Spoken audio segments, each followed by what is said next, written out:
Դուք ակտիվորեն այս օրերին ձեր Facebook-յան էջում առանձին կտորներ եք, հա, հրապարակում քննչական կոմիտեի մոնտաժված ձայնագրությունից, կարծես արդեն դատավճիռ է, հա, կայացված հարուցված քրեական վարույթի վերաբերյալ, նման տպավորություն եք ստանում։ Դա ձեր տպավորությունն է։ Իսկ դուք որպես ահաբեկիչ եք ներկայացնում մի բան, որը դեռևս գոնե դատարանով ապացուցված չի։ Կներեք, կանխված ահաբեկչական ակտը կարծում եմ պետք է դատապարտվի ոչ միայն մեր կողմից, այլ նաև ձեր կողմից եւ մեր լրագրող գործընկերների կողմից, ընդդիմության կողմից եւ մենք ցավոք դա չենք տեսնում։ Ընդդիմադիր թույլ տվեք ավարտել։ Չենք տեսնում մեր ընդդիմադիր գործընկերների կողմից եւ շատ հաճախ նաեւ մենք չենք տեսնում նաեւ մեր լրագրող գործընկերների կողմից։ Նախաքննությունը ավարտված չէ եւ դուք Կա ձայնագրություն, Անիջան, որը ինչպես է ձեռք բերվել եւ արդյոք իրական է թե ոչ նույնիսկ։ Փաստաբանը, եթե չեմ սխալվում, հաստատել է, որ ձայնագրությունը թույլ տվեք ավարտել։ Փաստաբանը վերահաստատել է, որ տվյալ մարդու ձայնն է եւ չկա որևէ այլ միջամտություն, հետեւաբար այն ինչ գոյություն ունի, անկախ նրանից տարբեր հատվածներ են թե ոչ,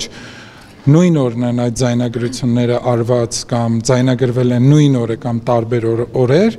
դրանից իրավիճակը չի փոխվում եւ դրանից գործողությունների պլանը չի փոխվում, հետեւաբար այն ինչ մեզ հայտնի է, դա դատապարտելի է եւ որևէ դեպքում չպետք է թույլ տալ հոկտեմբերի 27-ը կրկնվի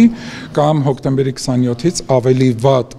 իրադարձությունների ականատես մենք մեր օրերում լինենք եւ այն ինչ կանխվել է, կարծում եմ շատ կարեւոր է մեր պետության անկախության, մեր պետության ինքնիշխանության, մեր պետության ազատության համար։ Մի տարի եթե գլխավոր դատախազություն ունի, Կարծեմ ձեր լրատվականներ գրել, որ մենք ես ավականու անդամների հետ դրսում վիճաբանություն եմ ունեցել, որը իրականությանը չի համապատասխանում, տեսանյութ կա, որտեղ ես պարզապես խոսում եմ ավականու անդամների հետ եւ առողջ քննարկում կա։ Եվ խնդրում եմ, որ այդ առողջ քննարկումը հենց այդպես ներկայացնի։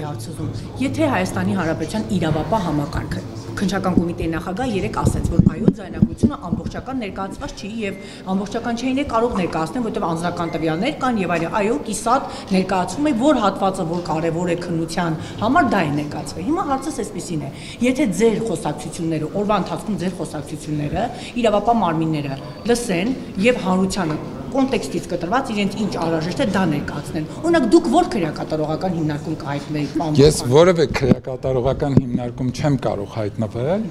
եւ չեմ կարծում, որ դրանք համեմատության եզրեր ունեն իրար հետ։ Առավել եւս դե թույլ տվեք։ Հիմա նայեք, դուք հարց եք տալիս, հիմա ձեզ ժամանակին բռնության մեջ էին մեղադրում ուղիղ։ Անի ջան, ով մեղադրում էր, հաջորդ օրը զրպարտության համար ներողություն խնդրել, բայց ցավոք էլի որոշ լրատվականներ փորձեցին միայն մի կողմը ներկայացնել։ Դա այլևս այդ թեման փակ է եւ դրանք շահարկելը կարծում եմ ոչ բարոյական է։ Հետեւաբար թույլ տվեք շարունակել ձեր հարցի պատասխանը ամբողջությամբ տամ եւ խնդրեմ մեր գործընկերներին թույլ տան ավարտեմ ձեր պատասխանը։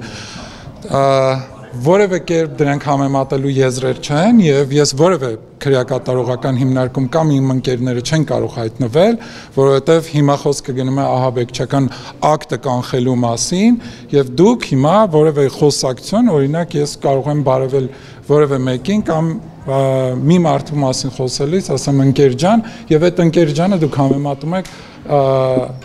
ահաբեկչական գործողությունների պլանի հետ։ Ձեր ներքին խոսակցությունների մեր ներքին ոչ, չի կարող այդպես լինել, որովհետև մենք նման խոսակցություններ չենք ունենում, որովհետև նպատակ չկա նման խոսակցությունների, հետևաբար չկա նման։ Պարոն Աջապային, երբ որ Սասնա Ծռերը գրավեցին ԲՊՑ գունդը, Նիկոլ Փաշինյանը այդ գործողությունները օրինակ չէր որակում ահաբեկչություն, չնայած որ այդ ժամանակվա իշխանությունը նման որակում էր տալիս։ Եվ դա ըստ էության արդեն կայացած փաստ էր, հա, Արցախում էր տեղի ունեցել, սպանվեցին ոստիկաններ։ Ես կարծում եմ, որ 2016 թվականի իրադարձությունների մասին գուցե դուք ամբողջական տեղեկություններ չունեք եւ հետեւաբար այդ գործողությունները ես կարծում եմ, որ դրանք կազմակերպված գործողություններ են եղել օրվա իշխանությունների կողմից կազմակերպված եւ ներքաշել են մարդկանց առանց իրենց իմացության որոշակի process-ներ գեներացնելու եւ որոշակի արտաքին մարտահրավերներ, որպես որոշակի արտաքին մարտահրավերներ կանխելու կամ դրանք երկարաձգելու համար։ Փաշինյանն էլ է դրա մի մաս եղել։ Առաջինը ինքը մտավ ՊՊՑ-ում, ավելին Խորենացի փողոցում հենց ինքն էր գոռում իշխանափոխություն։ Ես այդ հարցին պատասխանեցի Երբ որ Էլինար Վարդանյանը հանձնաժողովի նախագահ չմտավ, մի րոպե կարևոր բան է հայտարարել ժողովուրդ։ Դուք ասում եք, որ դա process էր կազմակերպված։ Այդ կազմակերպված process-ի հատված եղել է Նիկոլ Փաշինյանը արդյոք թե ոչ, որտեղ ինքը կասկածելի հանգամանքներում առաջինը հայտնվեց ՊՊՑ գնդում եւ այդ ամեն ինչը սկսեց։ Խնդրում եմ, որովհետեւ ձեր հարցը լուրջ բան եք հայտարարել։ Ես էլ ասում եմ, եթե կազմակերպված էր, ապա Փաշինյանը դրա մի մաս էր, որտեղ ինքը առաջինը կասկածելի հանգամանքներում հայտնվել է ՊՊՑ գնդում, եւ որ Էլինար Վարդանյանը հանձնաժողովի նախագահն էր ու ինքը։ Հիմա հարցը տվել եք, պատասխանում։ Խոսքը գնում է Սասնա-Ծռերի եւ այդ ժամանակվա իշխանությունների մասին եւ Նիկոլ Փաշինյանը որևէ process-ից տեղյակ չէր կարող լինել, հետեւաբար Նիկոլ Փաշինյանը որևէ process-ի մաս չի կազմել։ Ինքը բառացի ասել է անընդունելի է Սասնա-Ծռերին որակել ահաբեկիչ։ Այսինքն Բագրատ Սրբազանի այդ խումբը, այդ հեղաշրջման պլանը, այսպես ասած, բերեցին, գցեցին ընդդիմության գրպանացում։ Բայց այո, դուք համեմատում եք 2016-ը 2025-ի այն process-ների հետ, ես կարծում եմ, որ 2025-ի Վազգեն Գալստանյանի կազմակերպած process-ները պետք է համեմատվի եւ համեմատելի են 1999 թվականի հոկտեմբերի 27-ի հետ։